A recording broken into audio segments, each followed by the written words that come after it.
Keerthy Suresh title రోల్లో నటించిన cinema revolver Rita. JK Chandru ఈ చిత్రానికి దర్శకత్వం వహించారు. కాగా ఈ చిత్రం ఈ రోజు విడుదలైంది. మరి ప్రేక్షకులను ఈ చిత్రం ఏ మేరకు మెప్పించిందో సమీక్షలోకి వెళ్ళి తెలుసుకుందాం. కథ విషయానికి వస్తే, డ్రాక్యులా పాండియన్ సూపర్ సుబ్బరాయన్ పాండిచ్చేరిలో అత్యంత భయంకరమైన డాన్. అతన్ని చంపడానికి ఒక ముఠా బయలుదేరుతుంది. మరోవైపు అతనికి ఉరిశిక్ష అమలు చేస్తున్న సమయంలో పాండియన్ రీటా ఇంట్లోకి చొరబడి కొద్దిసేపు ఘర్షణ తర్వాత అతను అక్కడ మరణిస్తాడు. రీటా ఫ్యామిలీకి అతను ఎవరో తెలుస్తోంది. ఎలాగైనా అతని మృతదేహాన్ని వదిలించుకోవడానికి ప్రయత్నిస్తారు. ఈలోపు పాండియన్ హత్యకు ప్లాన్ చేసిన ముఠా వారిని వెంబడించడం ప్రారంభిస్తుంది. ఇంతలో డాన్ పాండియన్ కుమారుడు డ్రాక్యులా బాబీ తప్పిపోయిన తన తండ్రిని వెతకడం ప్రారంభిస్తాడు. మరి తర్వాత ఏం జరిగింది? కథలో ఎలాంటి మలుపులు చోటు చేసుకున్నాయి?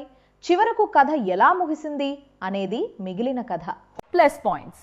కథ విషయానికొస్తే, ఈ సినిమాలో ప్రధాన పాత్ర అయిన కీర్తి సురేష్ పాత్ర, ఆ పాత్రకు సంబంధించిన ట్రాక్, అలాగే మరోవైపు ఆమె క్రైమ్లోకి ఇరుక్కునే ట్రాక్, ఆ ట్రాక్తో ముడిపడిన మిగిలిన పాత్రలు, ఆ పాత్రల తాలూకు పాయింట్ ఆఫ్ వ్యూస్, ఇలా మొత్తానికి ఈ సినిమా కొన్ని చోట్ల ఓకే అనిపిస్తోంది.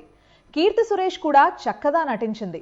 కీర్తి సురేష్ తల్లిగా నటించిన రాధిక తన అమాయకమైన హాస్యంతో కొన్ని చోట్ల నవ్వించింది. అలాగే మరో కీలక పాత్రలో అజయ్ ఘోష్ నటన కూడా చాలా బాగుంది. సునీల్ కూడా తన నటనతో మెప్పించాడు. ఇక మిగిలిన నటీనటులు కూడా తమ పాత్ర పరిధి మేరకు బాగానే నటించారు.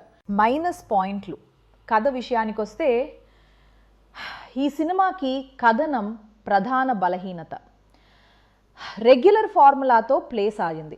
ప్రేక్షకులు ఈ రకమైన కథను చాలాసార్లు చూశారు. అలాగే ఈ సెటప్ నుండి థ్రిల్ను ఆశించడం కూడా కష్టమే. పైగా స్లో నేరేషన్ కూడా ఈ సినిమాకు మరొక అడ్డంకిగా మారుతుంది.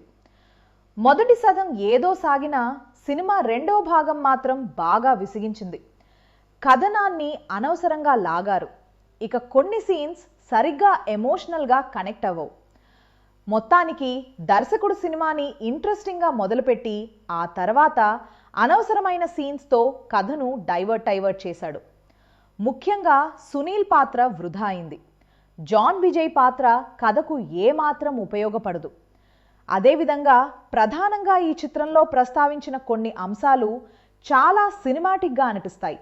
దీనికి తోడు కొన్ని సన్నివేశాలు బాగా స్లోగా సాగడం, అలాగే మెయిన్ కాన్ఫ్లిక్ట్ని క్లారిటీగా ఎలివేట్ చేయకుండా లాగ్ సీన్స్తో స్క్రీన్ ప్లేని సాగతంతో మెయిన్ క్యారెక్టర్స్ సరిగ్గా కనెక్ట్ కాకపోవటం వంటి అంశాలు కనెక్ట్ కావు.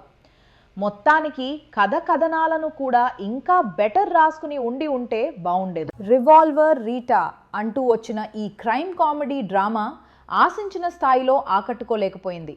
కొత్తదనం లేకపోవటం, థ్రిల్ లేకుండా సాగిన ప్లే, పైగా గ్రిప్ లేకుండా సాగిన సీన్స్ బాగాలేదు. అలాగే కామెడీ అండ్ క్రైమ్ సీన్స్ కూడా ఇంట్రెస్ట్గా సాగలేదు. ఓవరాల్గా ఈ సినిమా కనెక్ట్ కాదు. దయచేసి మా ఛానల్ని లైక్ చేయండి, షేర్ చేయండి, సబ్స్క్రైబ్ చేయండి.